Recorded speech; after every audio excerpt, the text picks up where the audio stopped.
Thank you. Hi, everyone. I'm Aaron from Apple. I wanted to do something that's going to take 30 seconds, and it might be a little unpopular, but I think it's going to make this a better discussion.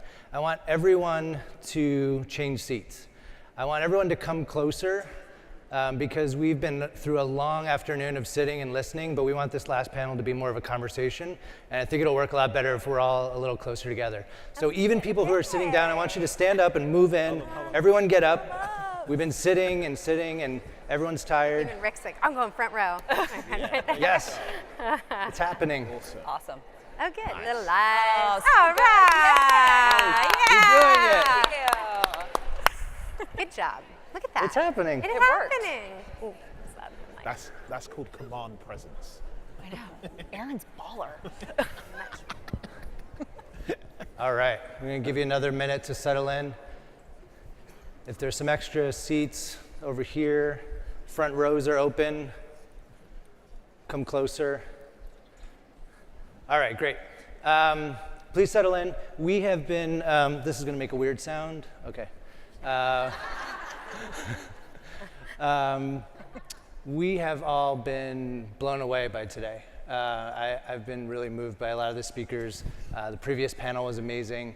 We wanted this last panel to be a little more interactive than some of the panels that I've been to. And so I'm going to ask you to start thinking about questions that you might have for us. I think everyone's read the description for what protecting your people might mean.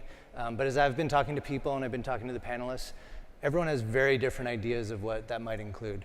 And there's a lot of great ideas up here, a lot of great stories, but I think there's a lot in the room too. So we're going to try to get to your questions in about 10 minutes. So start thinking about what you might want to contribute to this. All right? Okay. So I want you to meet these panelists. They're each amazing. And I think hopefully you've read their backgrounds in the app or on the website. Each one has an amazing story. And I'm going to ask each one to share something that isn't in their bio and that you don't know about them already. So you can get to know them a little better. And no one seems really eager to do that, so I'm going to do it myself first. I am one of 6 kids. I grew up on the East Coast. We didn't have a lot of money, and in middle school, my parents got divorced, and we all moved in with my mom. She went back to work full-time, and she struggled with depression and alcoholism.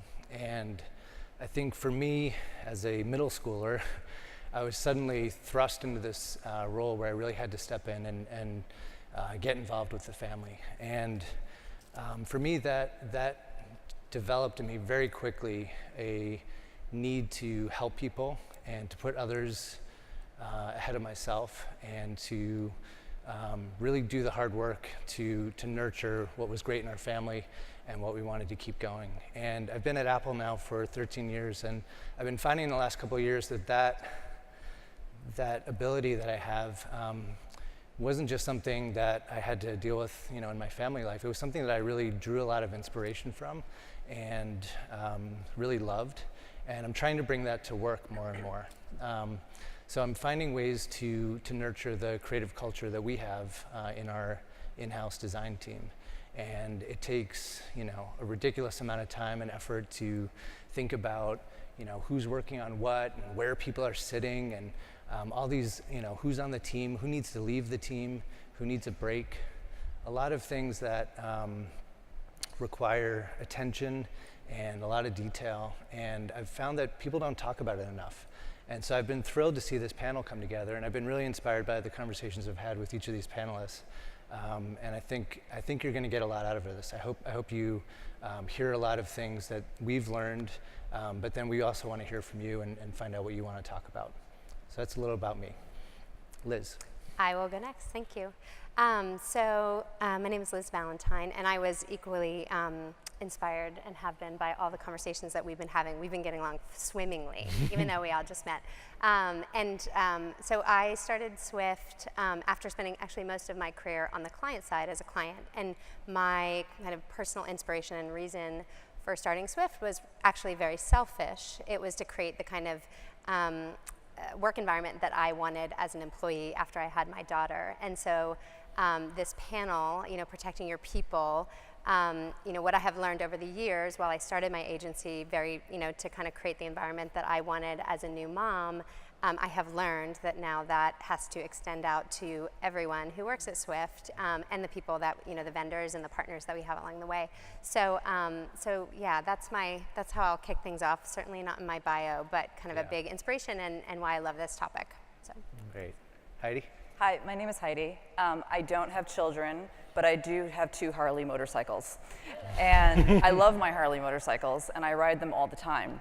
And the thing that happens when you get really deep into motorcycle culture is that motorcycle culture, there's also a really strong death element in it.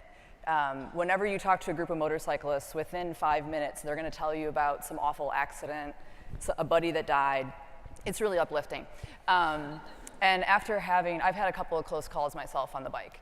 And what motorcycling reminds me of is how much I actually want to live. Really, really live, right? And when I was 31 years old, and after I had been in the agency world for 10 years, I found myself working 80 to 100 hours a week, missing holidays, getting sexually harassed. And I was just like, this isn't living. What the fuck am I doing? What is the point of this? I want to live, right? And so when I started my own agency, something that I wanted to do is I wanted to make sure that it was a place that when you show up and you do the work that we all do, and we spend so much time and energy doing that work, let's make it a place where you're living, where it's good, where you go home at night and you feel yes, today was a really good day. And so that's really what I'm motivated by a lot in this work. That's great. That's awesome. Yeah. So I am Karrelle Dixon. I'm the managing director of Wieden+Kennedy Portland. I think for me, what's been most interesting is, and I started to realize this more recently, is just the idea of finding a team.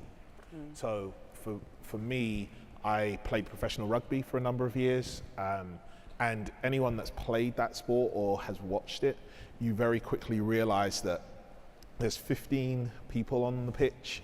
They are running very fast at each other. Collisions happen. It's aggressive. But what you also find is there is a huge sense of camaraderie, because what people are looking for is they have to protect their team. They have to be able to share a ball or share a sport. And so I've been fortunate over the last, I've worked at Wieden+Kennedy for 13 years. I started in the London office. I'm now in Portland. And during that period, I've constantly been looking for ways to actually have a team. So this has been great for me, because it's felt like over the time we've had calls and stuff like that to just start to feel like a team. Hey, I agree with that. I can bounce off this. So I've been super excited about this panel, because I think when you think about creativity, it has to be a team sport as well. It can't just be an individual. It can't just be one person trying to do it all by themselves. So that's awesome. So hopefully that helps break down this weird stage audience dynamic that we have here a little bit. That's why we wanted to draw you in. Before we start getting to your questions, though, I wanted to just have the panelists share some of their experience, because we've talked about a lot of things, and I think it might spark some other ideas for you. So when we've talked about protecting your people, sometimes we talk about it in terms of protecting people from the outside, and sometimes looking really within the team and doing things to protect the team on the inside. So Liz, one of the things we've talked a lot about is the relationships with clients, and how at the most basic level that sort of sets the tone.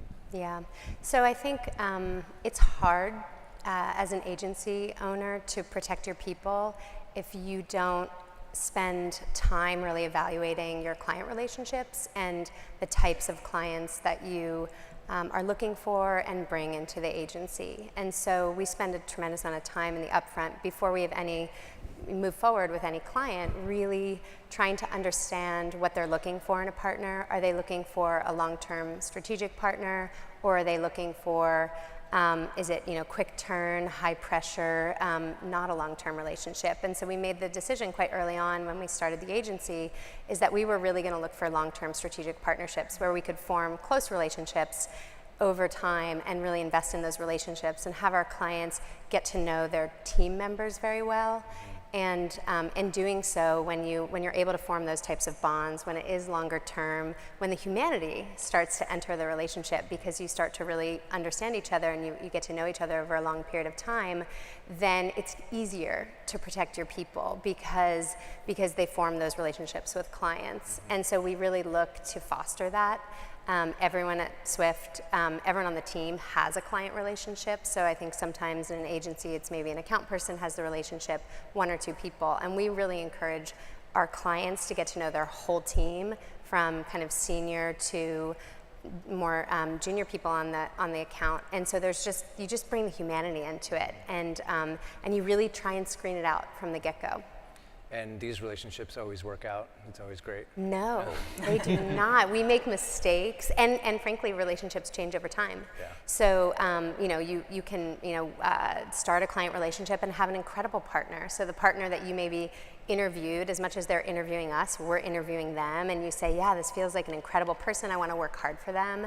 And then, they move companies or they move roles within the company. And so we've certainly had times where we have parted ways with clients because it just wasn't the type of relationship that was going to be healthy, and therefore we weren't going to be able to do good work for them. And I think that's what we've really found is unless we all work so hard in what we do, and it is a lot easier to really commit yourself to the work and do great work when you like the person you're working for. And so we really look for that. And it's hard, when you've had to, certainly when we've parted ways with existing clients because the relationship was just not one that was grounded in respect.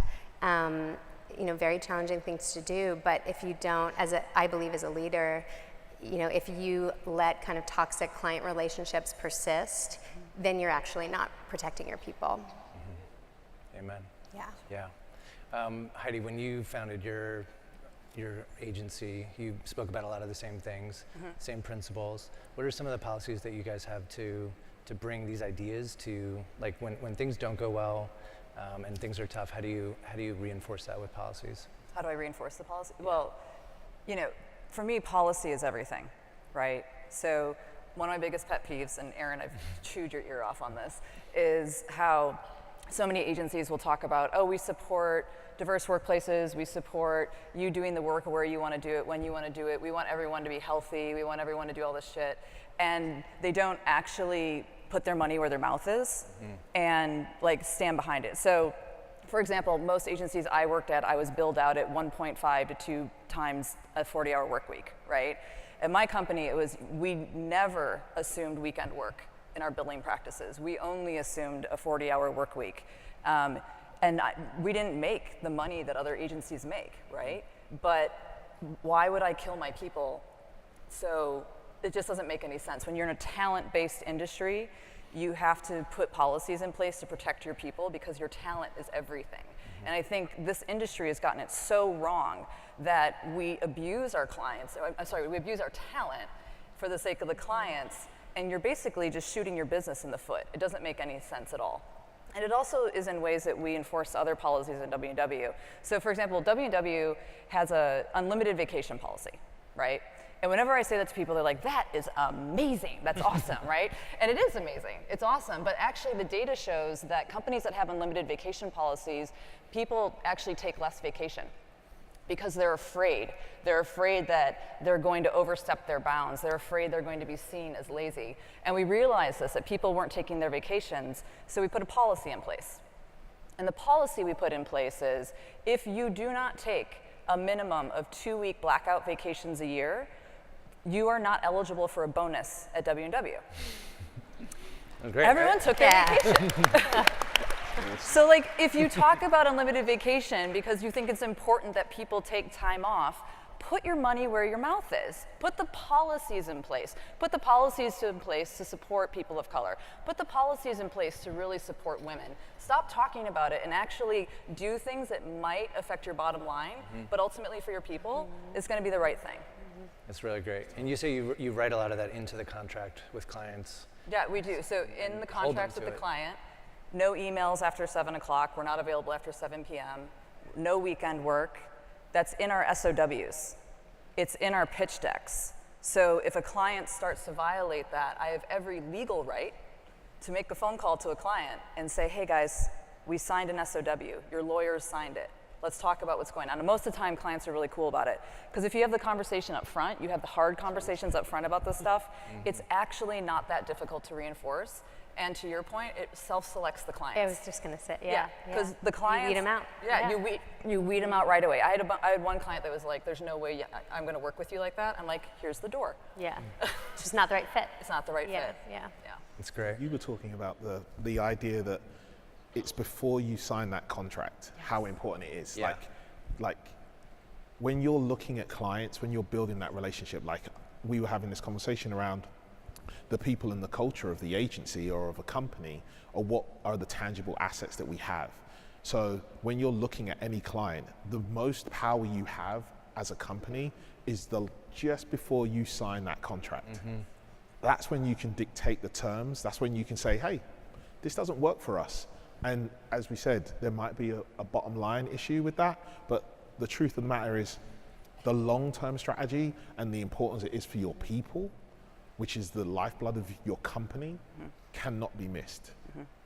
That's great. We're gonna get to questions in 1 second, so if those little cubes are around, can we start finding those? Okay.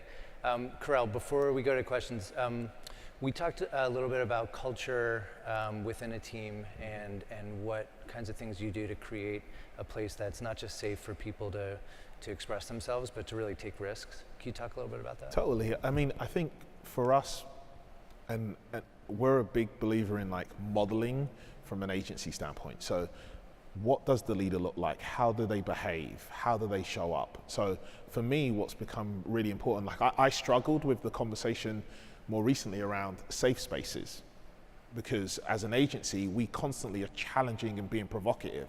So for me, it was like, how do we create a brave space, a place where people truly come and can express themselves? And then how does that show up? So for us, that was a big thing. I think the other aspect for me is, as we were moving forward and my leadership, like there was this kind of sentiment where it's like, he's always on. He's traveling, he'll have emails, he'll respond to you, like he's responsive in that. He seems to always be awake, like he never sleeps. Like it was like this room, like he's a robot, he's a Borg of some kind. And I was I was so cognizant of it that I was like, people will think if I send an email on a Sunday night as the MD of an office to whoever that person is, I've just ruined their weekend. Like they might be relaxing on a Sunday night, or they might be relaxing. It's like, I just ruined your weekend. So I have a policy where I never send an email after 8 p.m. unless it's an absolute emergency. And if it's that important, I'm gonna call you. Because that's what it requires at that point. And you'll never get an email before 8 a.m. And I use Boomerang all the time for the Googles out there. Like I just use it and everyone's like, oh my God, 8 a.m. comes? And they're like, what happened there? But for me, I'm like, no, guys, at 8 p.m., you should be off. I'm hoping you're off well before that, but you should be off at 8 p.m. at the latest to be able to enjoy your family, your people, your kids or your Harleys. Like you should be able to go and enjoy those experiences. And that was something that was really important to us. And the last thing I would just touch on that we talked about was just as you're building that team, being mindful of the people that are quieter as in voices.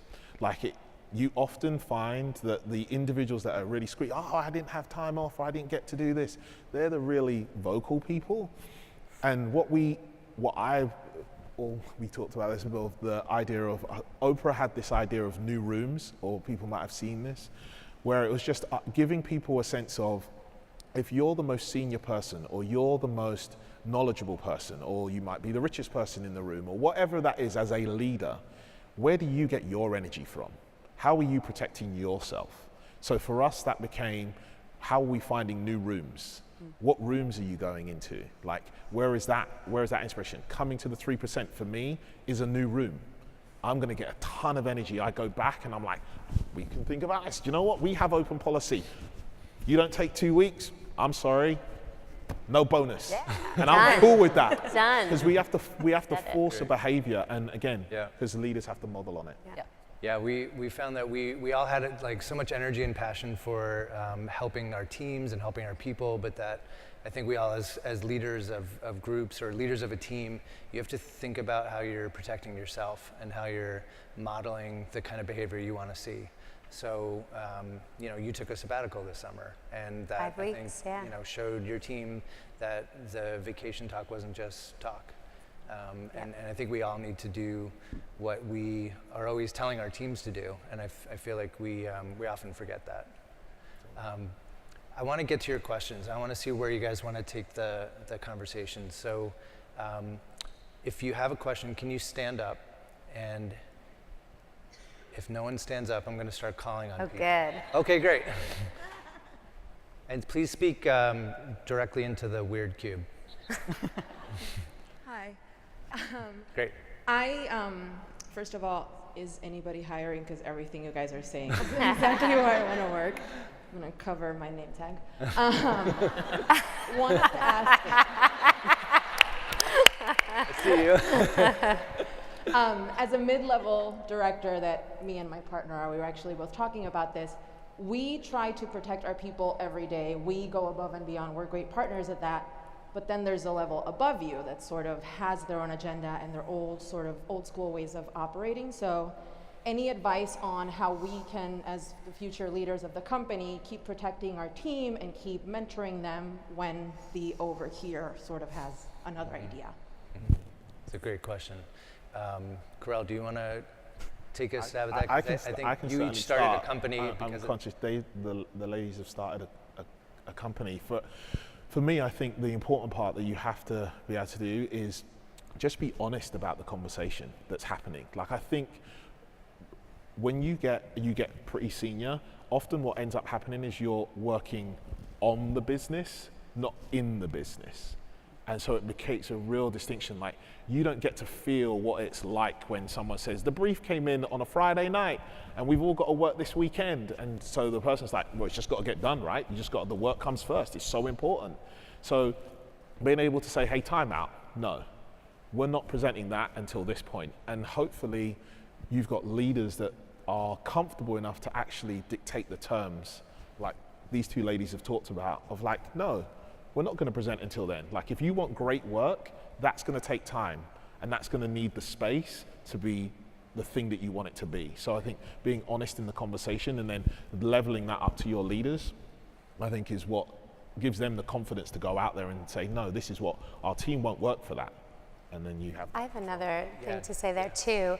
I think if you are running a really successful team, then your leadership needs to know how successful you are. And I think women especially don't brag and don't talk about how successful they are and how, when things are running smoothly, why they're running smoothly. And I think without making sure that your leadership team knows that you guys you're killing it, it's hard to push back and say, actually, no, we're doing really well the way we're doing it.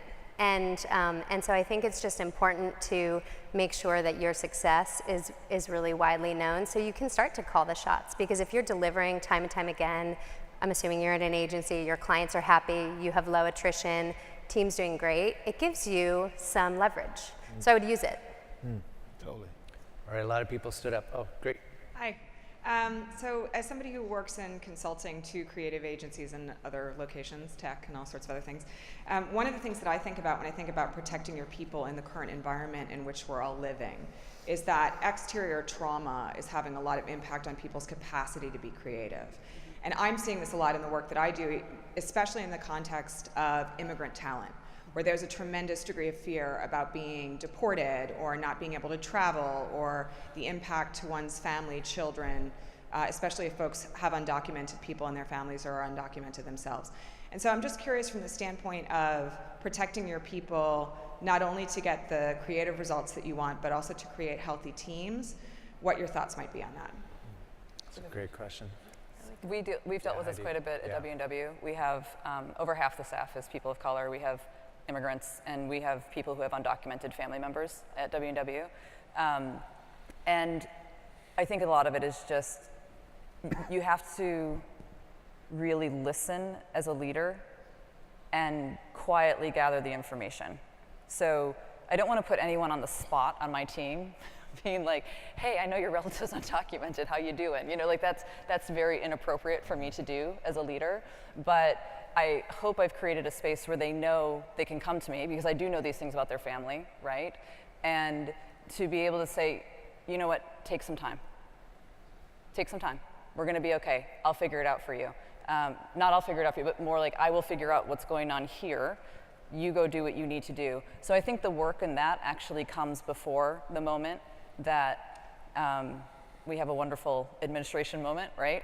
It's actually the work leading up to it, where you create an atmosphere where people know that they can, it's appropriate to say, I need to take a day because I'm dealing with some other stuff. But it's also inappropriate, looping back to where I started, for me to go poking around in my staff as well, right? Like, in a way, they need to come to me, but hopefully I'm creating the precedent that they can come to me. That's good. Who else? Hi. I think, oh, you have a box too. Oh, Box battle. box off. Blue box. I'll be quick. Hi, I'm Hi. Emily. I'm the president of a brand new agency in Detroit. So, questions specifically for Heidi and Liz. How many of the policies that you put in place happened from jump, and how many happen sort of as you progressed, as your revenue built, as your portfolio grew? You know, how do you weigh the response of sort of fiscal responsibility as a leader of a brand new agency and the value-based responsibility as a leader of an agency? Very good question. Yeah. I would say a little bit of both, right? So we have foundational values that are they're ingrained in the business and how we run the business and who we work with and how we hire. And then we have policies. And certainly our policies have just gotten better and better and better as the agency has grown, as we were able to afford just more and more. And there are some things, though, that we built into the business model from the beginning.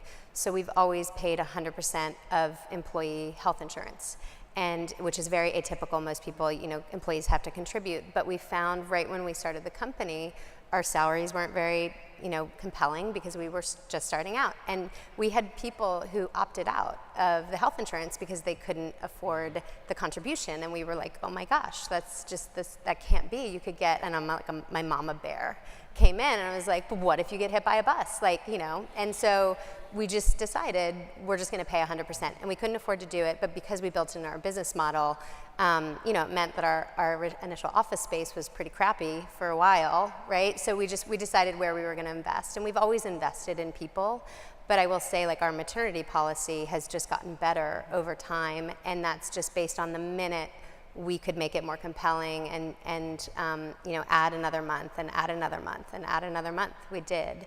And so it's a matter of, as you do grow, which you will be successful and your business will grow, it's prioritizing, how you want to add to those policies from a financial standpoint and making sure that you're building it in. Yeah. Yes, and I agree with everything you just said. Very early in my company's start, we got a huge incoming from a very big company that would have completely just taken away all revenue worries for a really long time for us. But it would have really changed W&W in a way that I didn't want W&W changed. Totally opposed to everything that I was preaching day in and day out. And we had maybe 6 weeks of cash flow in the bank. I mean, it wasn't, and not a very crazy new business pipeline at the time. So this was not a moment to be poo-pooing this huge ass contract that was coming in. And I called one of my really good friends. He's one of the people that started Mother in New York. And I was like, Paul, what do I do? I was in South Dakota. I was visiting my brother. I was in his living room and I was in my pajamas. I was like, what do I do?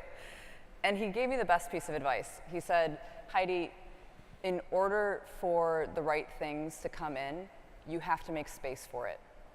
And if you let this thing come into the company that is so obviously the wrong thing for the company, it's gonna chew up all of your energy, all of your resources, and all of your spiritual energy that you're putting out into the world, that vibe that you put out, that this is the stuff that we want to come in. So he's like, say no. And it was terrifying. It was terrifying. But sometimes when you're starting your own thing, there's these moments. There's these moments where you really, like, do you mean it? Like, these values that you're talking about, do you mean it? And on the other hand, the thing that we always said at W&W is because it was so experimental, because we were so values driven, because we didn't know if the model was going to work, we always said, it's okay if it closes. Like, I loved hearing Sally talk this morning about getting fired, right? Like, it's okay. I got fired, right? It's okay. My company crashed and burned, but I took a run at something and I tried it, right? And you're gonna learn so much whether whatever path you go, but even if it crashes and burns, there's some freaking integrity in that, right? And you're gonna learn so much. So I'm not advocating to, like, you know, trash your company or anything like that, but also know that there's something incredibly thrilling when you take a values call and it works. And you're like, damn, that's cool. You're going to be great, though. Yeah. You're gonna be great. Don't worry. You got this. Go for it. Yes. So Aaron and Karrelle, you guys have both been at your companies for a long time. I think it was 13 years and 13 years. 13 years. I've been at my agency for 20. Congratulations. Well done. I know what's kept me at my agency, but I'd love to hear, you know, why you guys have stuck it out so long at your companies. Yeah, we probably have very different. Yeah, Well, I don't know. We'll see if You wanna how start? similar they are. But for me, I've had, I'd say, 5 or 6 different jobs at Apple, very distinct. And for me, that was part of what kept me learning and growing. I always felt, so I grew up on the East Coast, moved to California, and I figured I'd be there for a couple of years. But joining Apple when I did was an incredible opportunity. It was not a popular place to go at the time. But as it grew, I just got more and more opportunities and was pushed often uncomfortably into new rooms that I didn't think I was ready for, to lead bigger teams, to take on new responsibilities. And that challenge, that you know, being pushed, being asked to do more, and constantly learning and constantly adding new skills and abilities is what kept me happy and thriving and learning. And I was also just too busy to look for anything else. But I really have loved it and have found that now in a position where I can help shape the way that the group is, I love it even more. I feel like I've always loved what we've made and the people that I've worked with, but now as we spend time really thinking about who we are as a company and how we're structured and how we're going to develop people, I'm trying to return all of that, all those favors that I got, all the managers who pushed me to do more things than I thought I could do. I try to impose that on my team. But Karrelle, what do you think? Personally, I'm living my best life. Like I get to live out a dream. Like as a kid from South London, like it's small. Like it was like to be able to say that I work at and help run one of the biggest advertising agencies in the world, and I got to work on Nike, and I've like to me that was always exciting. And now the thing that I stay for is to see other people live out their dreams. Like that's what I get excited about. I like when you bring someone, like we have residents every summer, and I love when I'm like, right, I'm gonna find me a resident that's gonna be awesome, and we're gonna see what they can do and have those conversations and have that debate, and then they're like, yeah, that's not cool anymore, and that's cool, I get it. But it's that to me is what's exciting about the job, and like Aaron, I got elevated through the company. I was lucky in various aspects. In that, like I was committed to the things that I felt like I was like, oh, I'm going to learn this part of the business because I think that's going to be great. And I was like looking at things. So I always put my hand up to the opportunities. But that to me was the start of it, which is I'm living out a dream, or it feels like to me I'm living out a dream. And at this point, as a managing director of an office, like we have the Wieden+Kennedy has 8 offices. So the conversation that we often have as MDs is like, we're one of 8. Like how rare is that? Like that's crazy. So yeah, that's what I would say. All right, more questions. Hi. Yeah. Hi. So in protecting your people and knowing that a majority of everyone leaves their job because of crappy managers and being leaders of or within your organizations, I'm curious, don't be upset with me for this question, curious how you all solicit feedback for yourselves and or who are your no people so that you can kind of keep yourself in check. It's a great question. We actually talked about that. Talked a lot about this. Yeah, I mean, I feel like, I feel really lucky in that Swift is a place where people give so much feedback. I mean, just pages of it. So it's amazing, and it really is a gift. And I think we've created a culture where we're really open to criticism as a leadership team. We screw up all the time. Everyone tells us. When we do, we admit it, we own it, and then we try and fix it, and we solicit help and feedback in what we're doing wrong and how to fix it. And that was not part of my DNA when I started the company. That has been learned over time, and I think it's still a work in progress.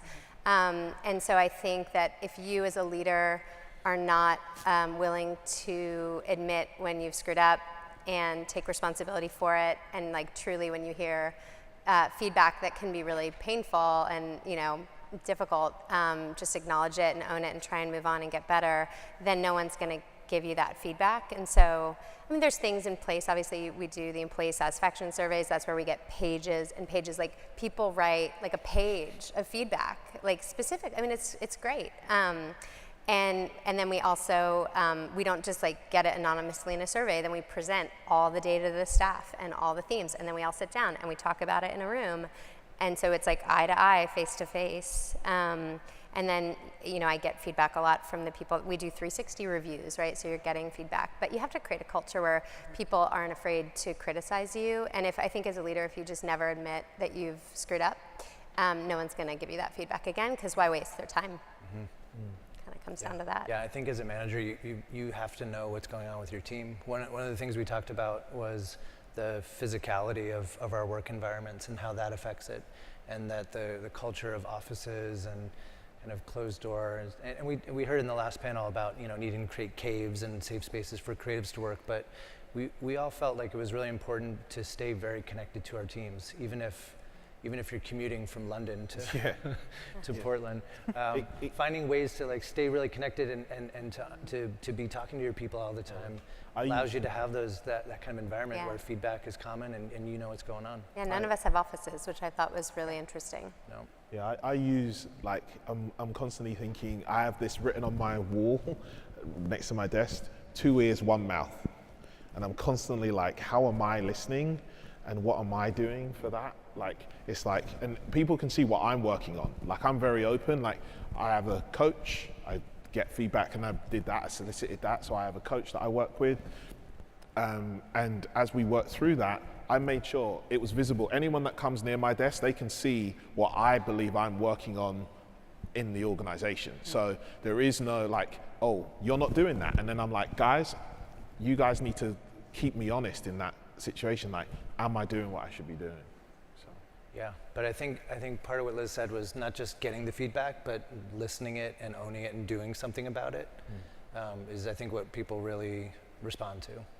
It's one thing to say you're open and you want to hear feedback, and then if nothing changes, it's just talk. It's just bullshit. Great. Hi. Hi there. Oh. You want to go first? Okay. Can you hear me? Yeah. Yes. Okay. So I've been in the position twice now where direct reports to me appeared to be suffering from some sort of mental illness. And I brought that up to my superiors, and HR was just like, nope, we're not talking about this. Like, you can't say anything about this. Like, I understand that approach from the company, but being that person who has that rapport with that creative, you feel for them, you want to look out for them, and sorry, I'm getting nervous. But I felt like I didn't have any tools or know what to do in that case. And I'm just wondering if you have any policies or ideas you can share about that. Thank you. That's a good question. Any suggestions? Go. No, you go. You Oh, me go? You Okay. go. You go. You go. So we don't have an HR department at W&W because we're tiny, right? So I think it's really smart that you went to HR, and HR should have helped you with that. And I don't think it's very good that they didn't, honestly. I'm sure you have a wonderful company, but that's not great.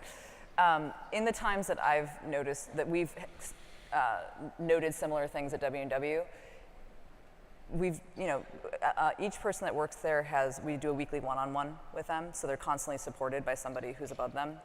And if we're noting that, in the next one-on-one, we just ask the manager to say, like, is there anything on your mind? Like, how are you, just like general, like, how are you doing?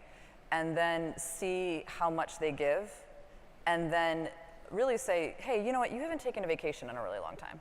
And not to try to get them out, but try to give them space. Like, it's the most important thing that we try to do is just give someone space so that they have the agency to do what they need to do in their life and help themselves. And if they ask us for help, we can help them. We can say, go here, do this, do that. But like, we can't force ourselves into that again. And I know that's a really vague answer, and I apologize for that. These are really tricky things to deal with, because a lot of times you have to let the person lead. You can't force your way in, but letting them know that taking space is okay, that taking time is okay, and letting them know that that's on the table is probably one of the more powerful things that you can do as a manager. I don't do, like, it's a hard one. Yeah, no, I agree. I think it's, and we do weekly one-on-ones too, and so if you're really connecting with someone, and I will say, like, I have about 10 people that I manage directly, and we meet for an hour once a week, and I think we probably spend 20 minutes with each person, just like, how was your weekend? How's your dog? How's your kid? Whatever it is, how's your Harley? It's, it's, and so it's getting, and that's just my personal approach, is I really, like, when you talk about protecting your people, you really have to know your people to protect them, because not everyone needs the same protection, right? Everyone's living with different circumstances. And so, like, even with my team, like, my mom her health is not great, and so they know that. And I have a teenager. They're gonna hear about that stuff going on too. It's like, it's, wearing on my nerves in some ways. And so it's, there's, if you kind of put yourself out there, and my head of HR, people operations, is here too, and I would be like, ask Anna. Anna would know what to do, because she's brilliant. Right. But it's like really getting to know your people, and if you put yourself out there, someone may do the same, and then you might be able to help them a little more. And I think even just once you've done that, you're still going to come across things that you don't know how to deal with. Yeah. That you just haven't encountered before. And it may be a mental health issue, it may be immigration law, it may be all sorts of things. Like, you're not the expert in everything. You're not going to be able to fix everything or have seen it before. But I think if part of protecting your people is leading with love and respect and curiosity, you can get to know them, you can have that conversation, and you can say, I don't know, but I'm gonna look into it. Great question. Yeah. All right. Hi. I think we need to wrap up. You could just shout, probably. We have blinking signs saying, please say, wrap up. Oh, wow. He's like, Aaron's like, Okay, no, rule please, breaker. please. Here we go.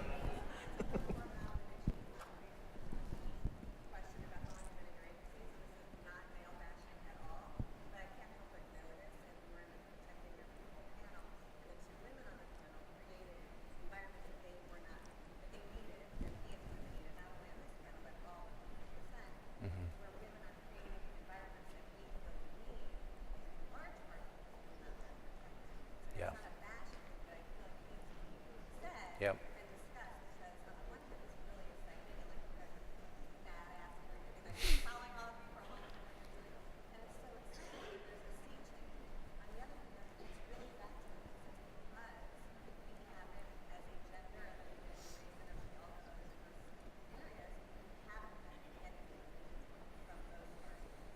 Okay.